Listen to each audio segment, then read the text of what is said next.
Good morning from Giza. Right behind me is the pyramids of Giza, and I am enjoying them this morning before I head out to Fayoum Desert, where I'm spending the next 2 days here in Egypt. I have absolutely no idea what to expect, although I will say right now Egypt is a lot colder than I thought it would be. I'm gonna go get my coat, and I heard that it gets absolutely freezing in the desert at night. The wind is just hitting me from every direction up here, but it's a pretty beautiful place that I'm in. So you can't complain, but I don't know what the desert's gonna be like. I can't be colder than this. So, heading to meet our guide, and I have to walk through the stables because here in Giza, my Airbnb was in a horse farm. It's so eerie. Hello! I never grew up around horses. They're much larger in real life. Ooh.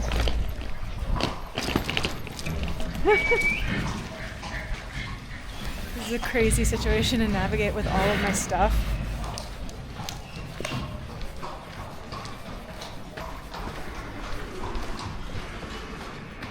Hello. There's so much poop on the ground. Hey.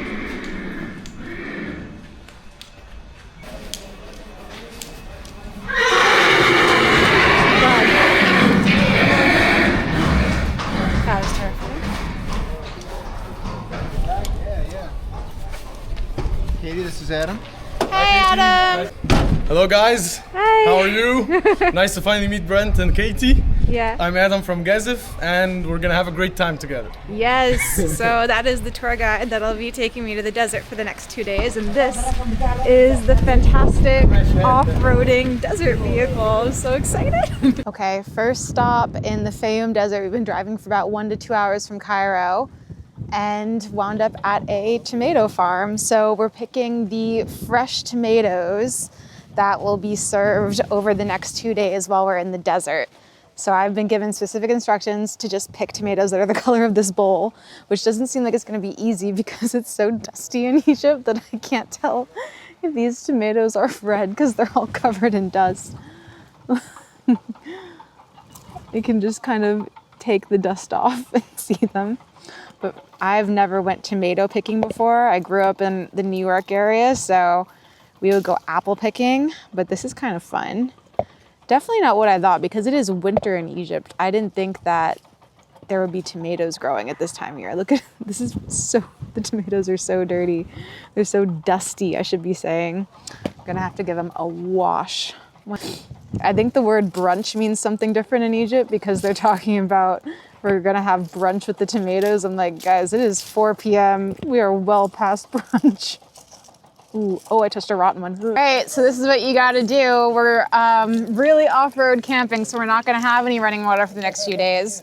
So we're using the water that comes out of the Jeep somehow. I don't know where they put the water in, but we're using this to wash the tomatoes, get all the dust off. These tomatoes are exceptionally dirty, so they need individual washings. I just gotta do this for maybe 20 more minutes and then we can have some nice tomatoes. So this is how the camp kitchen's working. Here desert, here kitchen. They're cooking up the brunch here. What did you say we were having again? Cheese and tomatoes and futir with tahini and molasses. Oh my gosh, and that's all made right here. Right here. This is the Jeep kitchen. Yeah. It's so cool. You'll be seeing the Jeep kitchen a lot this trip. Okay, so this is the finished lunch spread. We have fatir, which I think is Egyptian phyllo bread, kind of like pizza. And then this is the tomato salad, which is cheese and olive oil and all the tomatoes we cooked, tahini and molasses, honey, bread, and then more fresh tomatoes because we're at the tomato farm. Okay, so here's the lunch. I have fatir and then the cheese salad. And again, this is super fresh. Like bread was baked today and then the cheese and tomato salad. The tomatoes came from the garden right there. The only thing I don't know on my plate where it came from is the cheese, but I'm assuming it's also Egyptian. So here's my bite.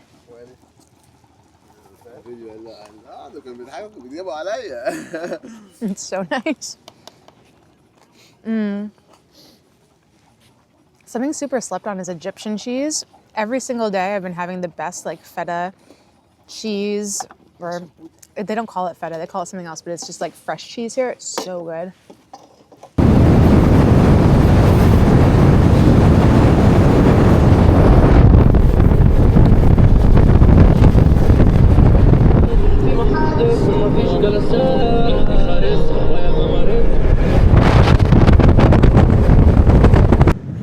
Finally made it to the desert. Oh my God. Just took a crazy off-roading, like half an hour in these cars going over sand dunes like this. It was like actually like a roller coaster. And now we're in the real desert. Look at these dunes. Just goes on absolutely forever. Any tracks in the sand are just ours. Completely off-road, completely in the middle of nowhere. Our cell service stopped working about a half a mile back, and now we just have to find a spot to camp because sun's going down in an hour.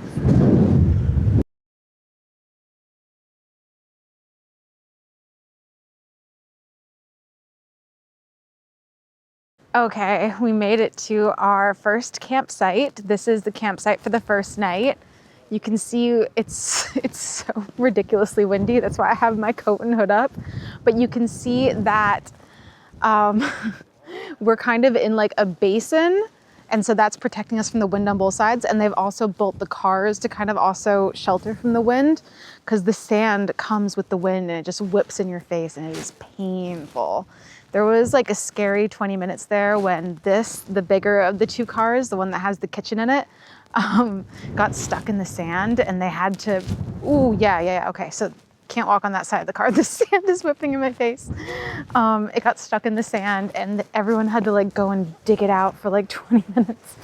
And the funny bit about that was the dog was super confused as to why everyone was like outside of the car, and it was just like running around and licking everyone while everyone's trying to dig sand out of the car. Here's the dog. Yeah, she did not like it when the cars were stuck in the sand. But now that's it. We're gonna set up camp for the night and maybe light a bonfire and have tea. And there's no internet service out here in the desert, so I'm very lucky that my tour guide, they're filling up the air mattress, so it's kind of loud. I'm very lucky my tour guides with Giza Travel speak really great English, or else I'd have nobody to talk to out here except for you guys on the camera. So I'll turn back on the footage when we're settled in. I finished setting up my tent, and I just want to show you guys because it's really, really cute and much nicer than I expected. So this is the tent, and this is the campsite, and this is the inside. There's a, oh, don't mind that, it's my underpants in the bed. There's a full-blown air mattress in this tent, and that's not all. They have so many extra blankets and sleeping bags. And they have this little light fixture. So this is gonna be so pretty at night. That turns on the twinkle light, so you have some light. And this has to be battery powered because of course there's no electricity or Wi-Fi or cell service out here this far in the desert. So we're cooking dinner right now over an open fire, and our lights are battery powered, and we're just about as far from civilization as you can get and still be in Egypt. So sun's gonna set in about 20 minutes. This is the last little sliver of light that I have.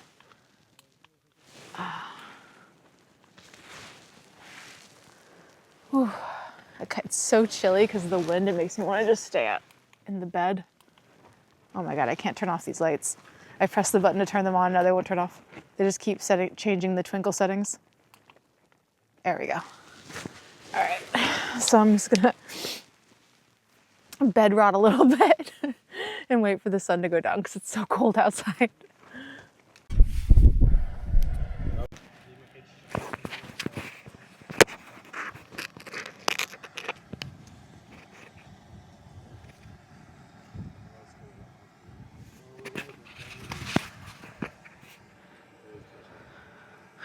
Okay, so I'm wearing my travel blanket as a cape because it is just that cold. But this is the setup. They're using the two cars to block the wind, and they've even attached like carpets to it to block the wind out even more so that this fire can stay lit. We're making a tea over on the campfire over here. And the sun is going down. It's getting colder and colder and colder. I didn't say I'm not coming. I just saying that I'm not excited. Thank you. Okay, so dinner is ready. We're having Indian butter chicken, white rice, and then this fresh salad. Is just an insanely high quality meal considering we are in the middle of the desert with no electricity or plumbing or anything.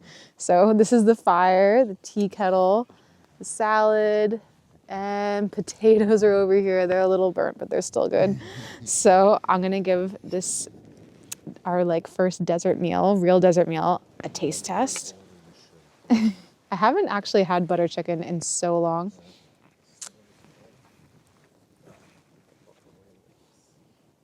That's really good. That's good. Mm-hmm. It's so spicy. There's like cinnamon.